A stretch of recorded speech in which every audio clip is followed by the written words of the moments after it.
Please be seated.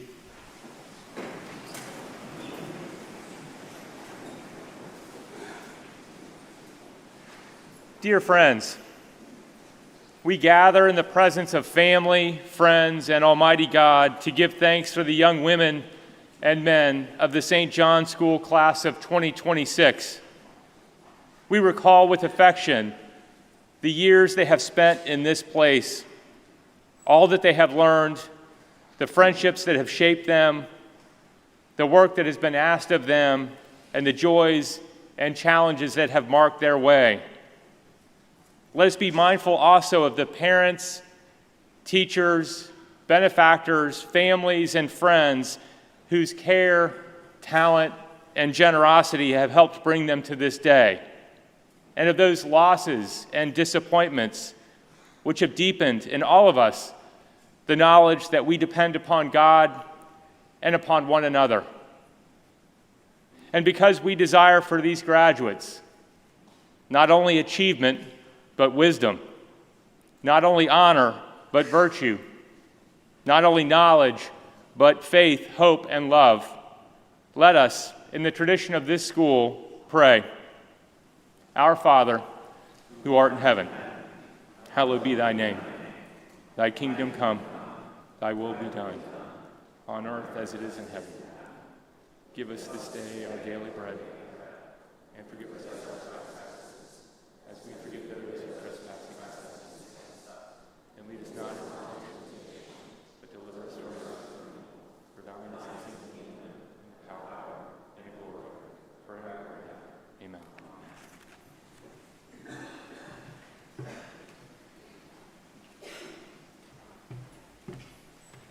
Alleluia. I will give thanks to the Lord with my whole heart in the assembly of the upright in the congregation. Great are the deeds of the Lord. They are studied by all who delight in them. His work is full of majesty and splendor, and his righteousness endures forever. He makes his marvelous works to be remembered. The Lord is gracious and full of compassion. He gives food to those who fear him. He is ever mindful of his covenant. He has shown his people the power of his works, in giving them the lands of the nations. The works of his hands are faithfulness and justice. All his commandments are sure. They stand fast forever and ever, because they are done in truth and equity. He sent redemption to his people. He commanded his covenant forever. Holy and awesome is his name. The fear of the Lord is the beginning of wisdom. Those who act accordingly have a good understanding. His praise endures forever.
My child, do not forget my teaching, but let your heart keep my commandments. Do not let loyalty and faithfulness forsake you. Bind them round your neck. Write them on the tablet of your heart, so you will find favor and good repute in the sight of God and of people. Happy are those who find wisdom and those who get understanding, for her income is better than silver, and her revenue better than gold. She is more precious than jewels, and nothing you desire can compare with her. Long life is in her right hand. In her left hand are riches and honor. Her ways are ways of pleasantness, and all her paths are peace. She is a tree of life to those who lay hold of her. Those who hold her fast are called happy.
give a few more seconds for everyone to get situated.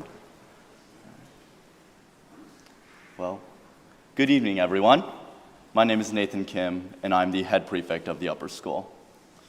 I want to thank Mr. Alig, Dr. Wetherall, Dean Duncan, Reverend Goldberg, and the rest of the St. John's faculty for making baccalaureate possible, and for this opportunity to speak today.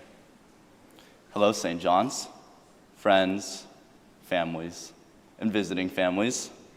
It has been an honor to serve in this role, to be in this position, to have met, laughed, and been alongside all of you, and to watch us grow and mature as a collective. And before we begin, I want to acknowledge the many remarkable speeches we've been able to listen to this year in assemblies and chapels, recognizing the strength we gain from the friendships around us, the importance of representation and shared vulnerability, and the struggles that require us to be the first to reach out or lend a hand. To those of you who stood up and shared your stories with us, thank you. It took me a while to find the right theme for today, but I think I finally settled on something very insightful and philosophical. So for my final speech at St. John's, I have one thing to tell you all. There are two wolves inside of you. Some of you may have heard this story already online, but I think there's no better way to introduce it than through a few renditions that are relevant to our grade. Freshman year, one wolf told you to walk up and ask someone to dance at Heart Hop. The other wolf told you to stand against the wall with your friends and pretend like you were having a great time anyway. Sophomore year, one wolf told you that Frankenstein's creation was the real monster. The other wolf told you Dr. Frankenstein himself was. Junior year, actually, I'm going to skip junior year. I'm going to move on to senior year. I don't want to revisit that. Senior year, one wolf tells you to get to school early to get a spot in senior lot. The other wolf tells you that you can just back up into one of the non-spots in the corner or just park into the surface lot of Taub. The third secret wolf, Dean Duncan, says otherwise.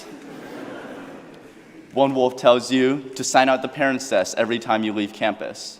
The other wolf tells you to keep doing what you've been doing since sophomore year and just drive off. One wolf tells you, ignore the dozens of leftover plates of orange chicken in senior country. The other wolf tells you, vacuum up the spilt milk up with the new vacuum cleaner that Sack bought. There's no good wolf here, and y'all were nasty, and that place was nasty. If you haven't gotten the gist yet already, the original parable goes like this. An old grandfather is speaking to his grandson. He says, there's a battle between two wolves inside each of us. One is darkness. It is anger, envy, greed, resentment, arrogance, and ego. The other is light. It is joy, peace, love, hope, humility, generosity, and compassion. The grandson thinks about it, then asks, Grandfather, which wolf wins? I'm going to save that answer for the end of this speech. And before we look ahead, I think we owe it to ourselves to look back. 4 years to think about what that actually means. To that moment when you met your best friend. To that moment when St. John's became more than just a school. We have been through things together that nobody outside this room will fully understand. Those shared experiences, that history, these memories are the ones you will carry with you for the rest of your life. Which brings me to something I believe deeply. Everything we have experienced, the good, the bad, the happy, the sad, the easy, the difficult, it was all for a future moment, so that when we are challenged, we know that we have been equipped with the tools, we have learned the lessons, we have been given each other so that we may rise up to the occasion. And that last part is the one I don't want us to forget. As we cross that stage tomorrow, look out into the crowd, not just to your parents, siblings, and family from afar, but to the people sitting next to you right now, your brethren who have struggled, laughed, kill-traded with and splashed in, and crawled through the trenches with you. These are your people, the ones who know what this place took out of you, but more importantly, what it gave back. Don't leave them behind when you walk out of here. And now, with all of that behind you, and all of them beside you, here's what I ask of each of us as we move forward. I have no doubt of the successes waiting for everyone in this room. I've seen the passion and the creativity in the VST as we transform the stage into a symphony, the magical world of Harry Potter, and dance across rooftops with Mary Poppins. I've seen the dedication and heart on our fields, winning 22 SBC championship titles over these past 4 years. I've seen the intelligence and ability as we built rockets, robots, and took our talents to competitions across the nation to win in math, science, poetry, journalism, and more. This grade will change the world. But that's already a given to me. So I seek something else. I expect something beyond accomplishment. I ask you, the class of 2026, to be more than great. I ask you to be good in every sense of the word, to side with that moral half of you, to never back down in the face of what is wrong, to lift up others and stand for what is right, to protect the vulnerable because kindness is a strength, but it takes strength to be kind. And there's a saying I keep coming back to. Kindness gets you nowhere, but it gets someone somewhere. And that is the ask, not the GPA, not the offer letters, not the titles or the salaries or the accolades. Those things will come. But none of them will tell you which wolf you sided with. Only you will know that. So back to the question I've been holding on to. The grandson looked up and asked, which wolf wins? And the old man replied, the one you feed. Feed it with the choices you make when no one is watching. Feed it by being the first to reach out. Feed it by remembering that the people here in this room helped make you who you are, and that they will continue to long after you leave these storied cloisters. Because now we step into a new chapter, one that is unwritten, one that belongs entirely to us. And I beg that as we tread through the unknown, we do not explore it alone. Look within yourselves. Turn to your brothers and sisters all around you. Remember your St. John's family. Congratulations, class of 2026. Feed the right wolf and go Mavs.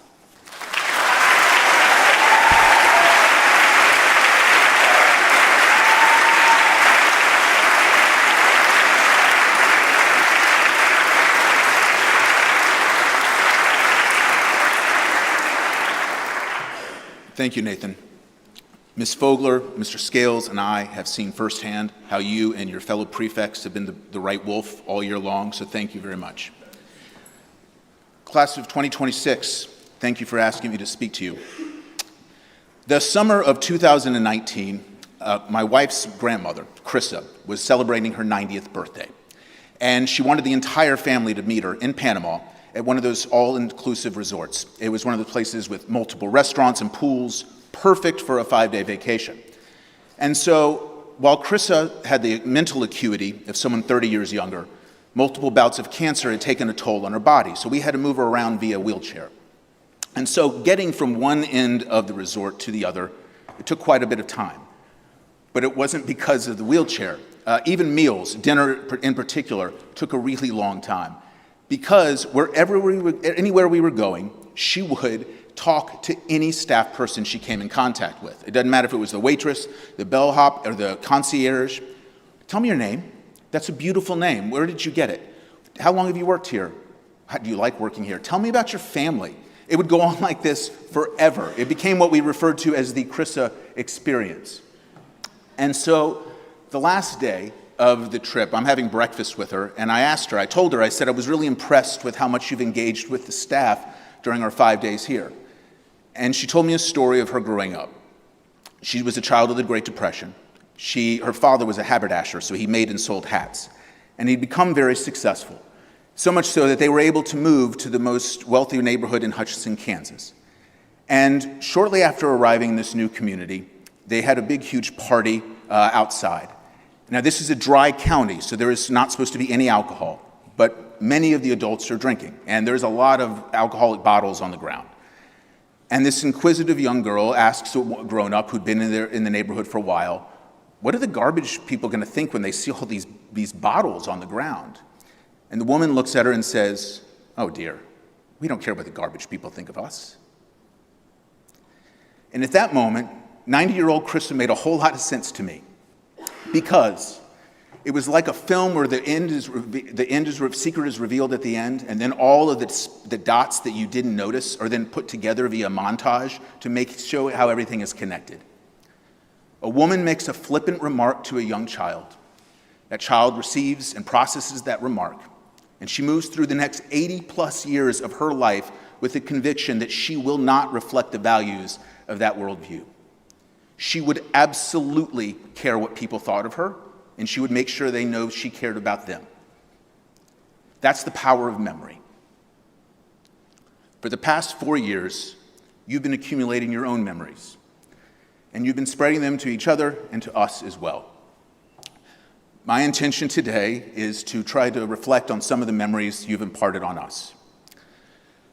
If I may, I want to take a quick moment to make a point via personal memory. So, my high school girlfriend and I were madly in love. We would map out our world together, where we were going to live, what our kids would look like, how our kids' names. I mean, it was real love forever. She was going to NYU, I was going to school in Chicago. And we agreed that we wanted to be our best selves in college, so we decided we were going to part ways. She started school before I did. So I drove her to what's now George Bush International.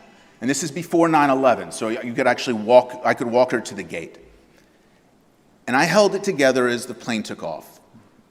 I held it together as I sat in the car driving home listening to the mixtape she'd made for me. James Taylor, Pixies, Cranberries, and more. I held it together as I walked in my room and sat down. And then my mom came in and sat next to me on my bed. And I put my head in her lap and I bawled. Like snotty-nosed, ugly, crying bawling. And she just held me in her arms and stroked her fingers through my hair. And to this day, that is the best memory I have of my mom. I share that for a reason. Class of 2026, today and tomorrow, is absolutely about you, as it should be. But the parents of these awesome graduates, you played a critical role in their success. And even though they are moving forward, I promise you there will be a moment where they need you to hold them, even if your love cannot fix their pain. And seniors, let them hold you. Even if they can't cure what hurts, their love will feed your soul in a way you can't possibly imagine. So, my first memory of you all is actually, I'm in the history department office. It's early in your freshman year, and something prints up on our printer, and some young man, I don't know, a freshman, comes in to get it for their teacher. And as soon as they're walking out the door, there is a lockdown drill announced. And so he freezes, not knowing what to do, because his class was all the way at the other end of the hallway. So I tell you, come on inside. And for 7 to 10 very awkward, silent moments, we sit there and of far parts of the department office. And as soon as the drill ends, he leaves. Thank you, Mr. Harden. That's how I met Patrick. So this past year, I had the great fortune of teaching Patrick, and I learned firsthand what a fantastic student he is. But this is the thing. Even if I had never taught him, I would have remembered him. That is because from that very first moment until today, every time I saw him, hi, Mr. Harden, hi, Patrick. And this is the thing, he is not alone. All right, I want to stay with this for a second. Madeline, Lee, Dahlia, Colin, Aaron, Abby, Colton, Drew, Kate, and so many more of you. And I know I'm not the only one. Even after we stopped teaching you and you had no obligation to speak to us, you did. And I don't know if you're aware of this, but those highs that you would say to us, We're coming out of a meeting that just feels like one more we had to do. Or maybe we taught a lesson that didn't quite land like we wanted it to. Or our own personal lives are floating around in our head. And when you say those three simple words, "Hi, Ms. Cannon," "Hi, Dr. Ralston," it makes us realize that our relationship was real. Thank you for that. Another moment that I want to hold on to. I taught 2 fantastic sections of global studies your freshman year. I mean, it was just a beautiful combination of kind, funny, and wonderfully gregarious and engaging students. Every day that I was in that classroom, I was reminded that I had the best job in the world. And then spring of that year, one of my colleagues had to go on family leave, so I had to teach their modern world class for 3 months. And I didn't get to teach my awesome freshman. Someone else did. And I distinctly remember coming back to that first class in the end of March. I'd still been on campus. But when I walked back into that classroom and I saw your faces, it felt like I'd returned home. Now, there are many of you I have not had the privilege of teaching, but I have seen you on the stage in fantastic manner. I've seen you on the pitch, on the field, or on the court. And frequently I'm sitting next to a colleague, and I will say to them, "I don't know that kid." And countless times, and I do mean countless times, they will say, "I love that kid. They are awesome." I will remember senior year in particular. My seniors, you're to engage in thoughtful and vigorous dialogue while still respecting each other. It's beautiful. If all of us were more like you, we would be better. I will also remember my second semester seniors encouraging me to take you to Rothko Chapel. Watching each of you sit in that space, look inward, and dive into authentic group reflection was a learning moment for me. Your wisdom reminded me that engaging in our community can be more meaningful and memorable than having to focus on what has to be taught. I won't forget that. I'll remember Lily's chapel speech, in which she spoke of how accepting help is a sign of bravery and how showing up is often the best type of love. Or Creighton and Harrison's talks. In both instances, you exhibited humility and wisdom, and it wasn't just that you were inspirational. In both days, I am quite confident your words saved lives. In all 3 speeches, the standing ovations you received erupted from your classmates almost like a cathartic expression of how much they loved and admired you. I will remember those moments. But see, I'm also not the only one who has memories of these. I've asked some of you as well from your class what you remembered, and this was the prompt. Think of something from one of your fellow classmates that's happened in the last 4 years, and it touched you in a way that you know you're going to remember it in 30 years. This is their responses. Freshman year in math class, one of you was paired with someone you had never really talked to before. You're trying to find a formula in the textbook, and the writing was very small. Before you even had to ask for help, your partner simply said, "Let me read that for you." I quote, "What stayed with me was that they helped me without making a big deal out of it or making me explain myself. They didn't even know me, but they were observant enough to notice I needed help before I even expressed it. It was such a small moment, but I have never forgotten it.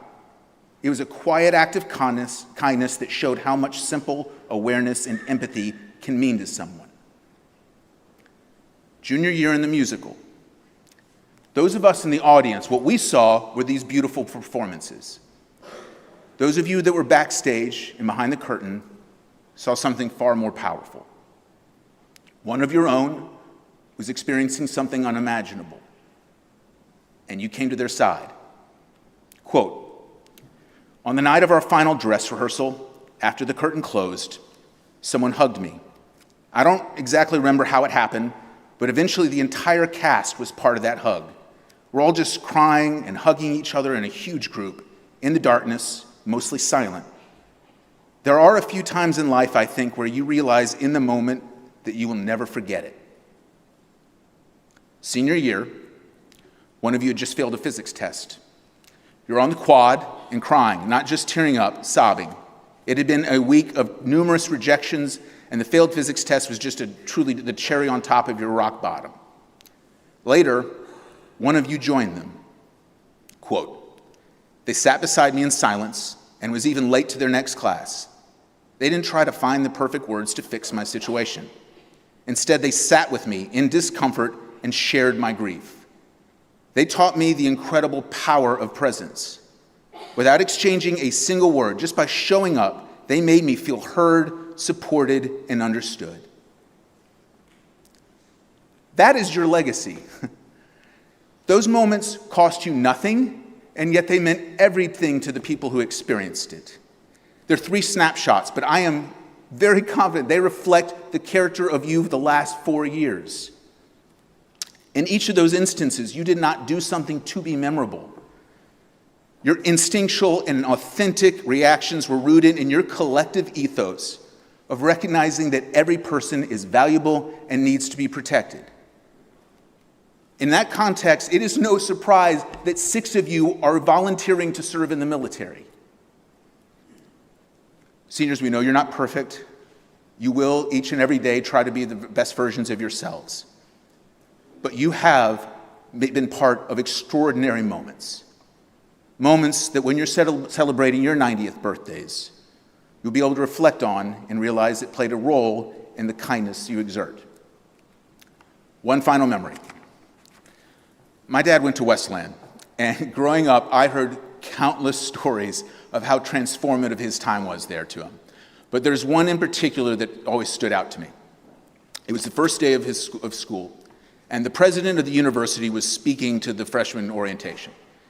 And he said to them, "If these next 4 years are the best of your life, we failed you." I am quite confident these past 4 years will not have been the best of your lives. You are prepared and ready to engage in activities that will shape you beyond what you can think of. These will not have been the best 4 years of your life.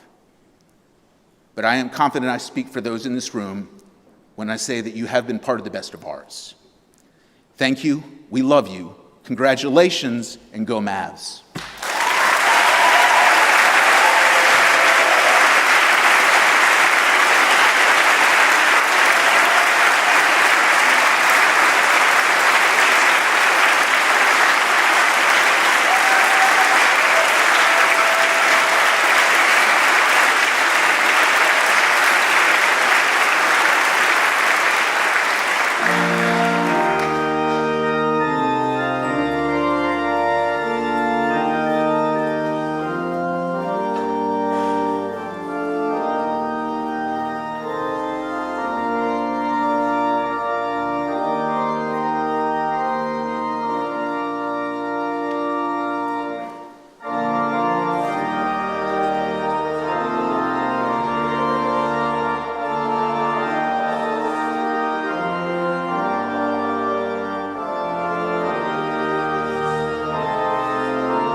Do not pray for easy lives.